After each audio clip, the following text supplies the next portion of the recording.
tokkummaa sinifaatoo faamilii kiibii qubsaalii akkam jirtu nagaa keessaanii ana jira galata waaqayyo guyyaa har'aas immoo isaa haalli margaartan kanaan deebi'ee dhufeetiin jira maali qabattee dhuftee maalni inni harka keerraa jechuun keessaniin oolisiis immoo akkuma koo ariifattanii jechuudha har'aa kennaa wayiitu naa kenname kennaan sun maal akka ta'e walumaan banneetu ilaallaa jechuudha walumaan bannee ilaalla maal akka ta'e akkasuma immoo sagaleen xiyyaaraas keessa galaa jira moo akkamii waasaa beeku kennaan sun maal akka ta'e walumaan ilaalla akkasuma immoo ijoolleen biyya galuudhaaf qophii xumurtanii gara biyyaatti deemuuf jirtan warri biyya keessa jiran immoo wantoota tokko isinitti himatanii yoo jiraate bilbila nu bitii kootu birrii asii kenninaa waan ta'e hin jiraame ta'e kana naaf bitii kootu asii birrii asii kenninaa warri isiniin jedhaniidhaa fi wanta na mudate tokkoon isinitti himaa jechuudha. Dubbiin kun garuu baalteetu na godhaa laata? Jechuun koo yoo dingata duraan walii galtanii jiraattanii yaani yoo isinitti madhiistan immoo booda naqaartu ta'a garuu hin beeku bichaa. Ani waan na mudate isinitti himaa isin immoo yaada keessan kan isin taphachee wajjin baahuu dandeessu.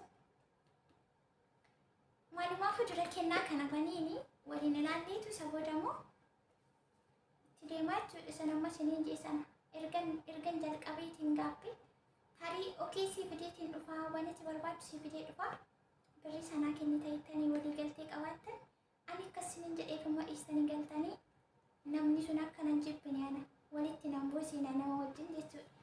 Amma maalumaafuu kennaa sana banutti adeemnu isa duratti mana kanaadhaaf warri haala taatan sabiskaabii gochuun irraanfatiina kuma 20 galalees koo kan biraa viidiyoo laayikii godhaa akkasumallee sheerii gochuu hiriyoota keessan biraan qaqqabsiisaa yoo kan sheerii ta'u ta'e yoo namni biraan akka irraa baruu barbaaddu ta'e yoo isin fayyada ta'e sheerii gochuutiin namoota biraatiin qaqqabsiisaa yoo immoo dogoggorri jiraate anaaf sheera anatti sheera akkasii amma kennichaa wallukaa walumaanii anuu jarjareera kunoo akkuma argitan kaameraatti siqee akka seeraan isinitti mul'atu jechuudha. Boodaaf illee akkasiin masakkartan isin galee akkasii jalqaba irratti as kana bakka kana ilaalaa Oppo G5 itti aansee immoo bakkitti kan akkasiin argitan hin barbaade ture garuu kaameraan kompoozishinatti fakkaata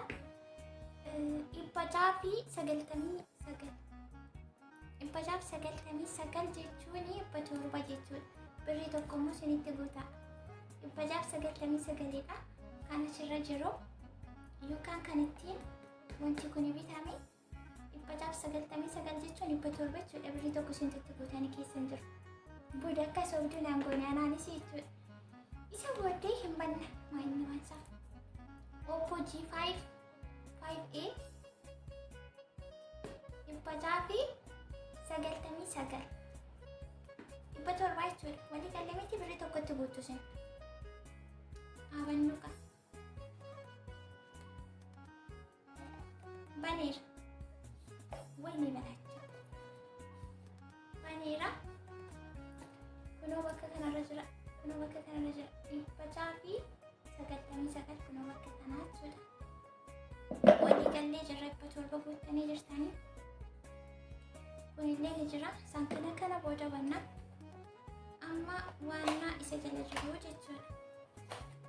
Kuma qabuun kaasee fuulduratti ragaa taati wanti ragaa barbaachisa. Kunoo amma kana beellinna fuulduran jiru kunoo banuu qophoostanii jirtu natti fakkaata.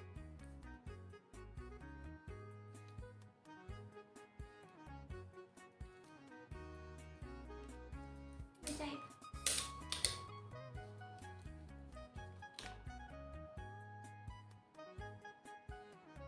Banaan jira. Quba qabdu miti?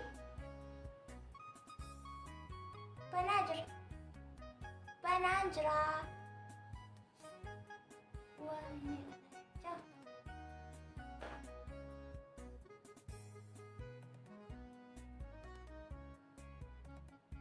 argitanii kun duuba isaati.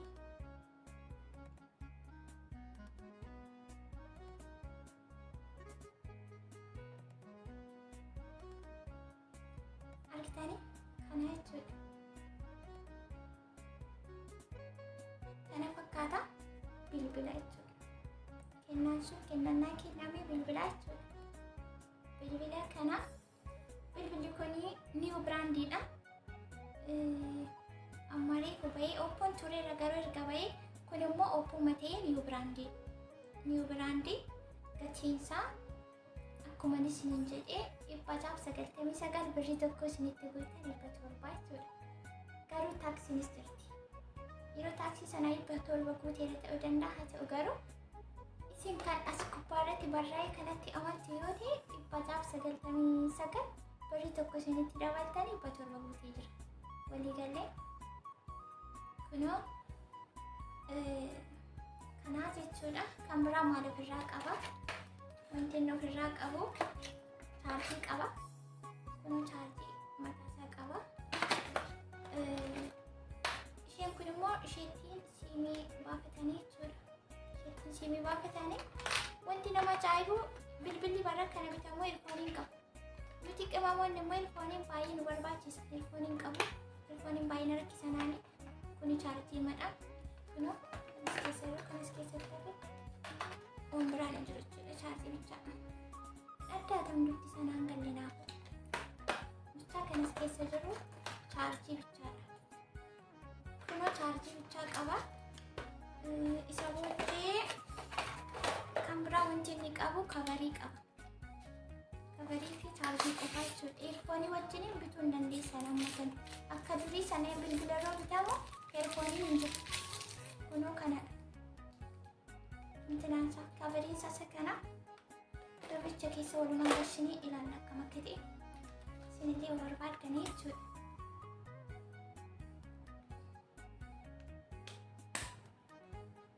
Adiidha kabarichi. Kabariinsa illee adiidha. Kunoo kana fakkaata. Bilbilli kuni dirhama 699 yookaan 700 bitamee jechuudha. Dirhama 700 jechuun biyya keessatti meeqa? 42 yookaan 41 herreegaa diskaawuntii godhaatii isin. Ana 42 herreega maaliif? Yeroo bilbilli kun bitame birriin birrii 42 waan ta'eef dirhama Dubaay birrii 700 baay'isuu 42 Itoophiyaa jedhaatii akkasittiin herreegaa ani dhumarratti bilbilli kuni maal akka ta'e guutummaa guutuutti diiteelii isaa isinitti himuuf hin deema. Kunoo kana fakkaataa jechuudha. Baay'ee bareeda. Isin waan jettan hin beeku. Ani baay'ee natti tole jira jechuudha. Keessa isaa immoo booda marammaa ilaala. Amma garuu akkuma jalqaba irratti isiniin jedhee warra gara biyyaa galuu barbaaddanii wanti isinitti himuuf isa isinitti himaa jechuudha. Isinii akkuma isiniin jedhee dirhama 700 sana baay'isuu 42 dhaatii herreega isaa baasaa jechuudha. Birrii meeqa akka ta'u birrii Itoophiyaatti. Bilbilli kunoo kana fakkaata. Wanta biraa of harkaa hin qabu. Eerfoonii qabu. Chaarjii fi kabarii bichaa kabariin isaa kunuun isa kana adiidha. Kabarii sana gasmaraa nuti garuu bilbillis adii kabariin isaallee adii wal fakkaata jechuudha. Machi. Kunoo isinitti mul'ata miti kanadha. Aga kanatti argitanii jirtanii isa booda warri gara biyyaa galuudhaa fi qophiirra jirtan biyya keessaa immoo meeshaa bitiitii naaf diikootti birrii asitti kennaa. Bilbila bitii naaf diikootti birrii asitti kennaa. Waanuma kamiyyuu haa ta'u waan biyya keessatti barbaachisaa ta'e naaf diikoottu asitti birrii sii kennaa warri isiniin jedhanii. An akka kootti wanti isinitti immoo hin bitiinaa jechuun barbaada. Kanaafis sodaadheen sila baattiitu na godhataa wanti kun nama walitti na buusaa kan jedhu. Hin bitiinaa jechuu barbaadeen maaliifi amma bilbilli kun birrii 700 bitame jechuudha. Kunoo teerranni isaa 700 baay'isuu 42 29 fi 4 jechuudha. Kana jechuun bilbilli kun 29 fi 4 bitame birrii Itoophiyaa. Amma bilbila kanatu biyya galchee nama bilbila naaf diikotte itoon kenneefi birrii kana kaffalee naaf narraa hin fudhatu. Maaliif kanaan dura nama mudatee beeka. Meeshaa wayii bitee fuudhee galee namaaf kennee nama naaf diikotti naan jedhe abbaan sun birrii sana kaffalee narraa fudhachuu dide. Gatii xiqqootiin narraa fudhatee sumayyuu garaatti hin galle waan xiqqoo za'ee jira. Anallee natti toluu dide jechuudha.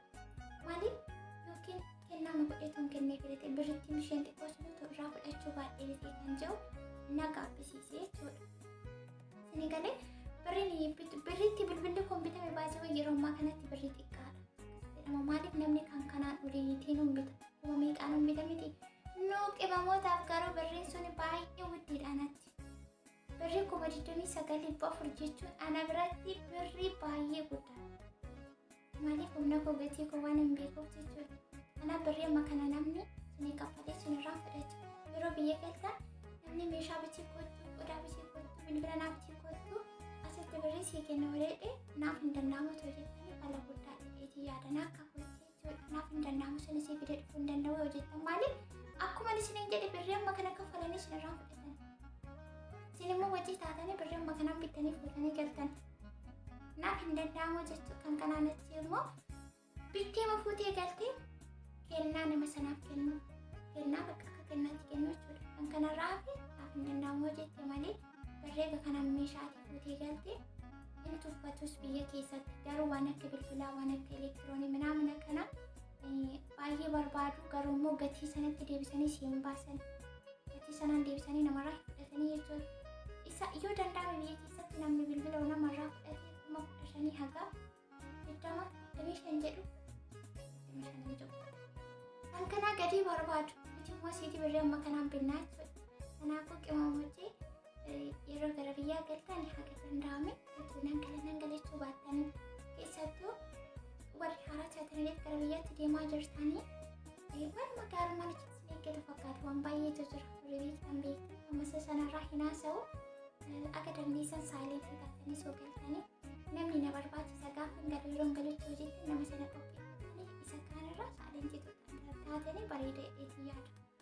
Malee kanaafis kennaa fudheen galaa sanaafis kennaa fudheen galaa abalummoo naaf xiqqootu birrii sasii kafalanaan jettanii akkasitti as keessa guuttattanii achi keessa guuttattanii asiin quuccii achi quuccii asirra quuccii gootanii wanti isin fuutanii galtan hundi zeerootti galtu jechuudha.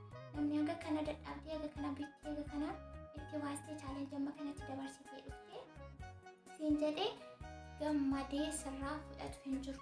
Siin galeera miti asitti kiiloon dabalee kiiloon qannasee birrii meeqanitti kaffalaa kaargoon ergamoo waamamoo akkamaan godhaa jetti waan meeqa uka keessa gadi kaawwachuu suurree lama uffachuu jaakkeetti walirra dabaluun achuudha biyya keessatti. Kanaaf shirri bittinni sitti jedheeti waan si barbaachise qofaa fudhadhu sii gala. Maaliif namni sun sana si beekee si hubatee sirraa hin fudhatu waan ta'eef iddoo kanarraa ni barachuu jedheeti yaada. Asumarraan bilbilli kun kennaa miti. Kennaa miti anumaa qimamii keessatti bitatee jechuudha. Anumatti bitatee kanaa waan guddaa gootee minaamin gooteeree kanarra maaltu baratamachuun keessa hin oolle.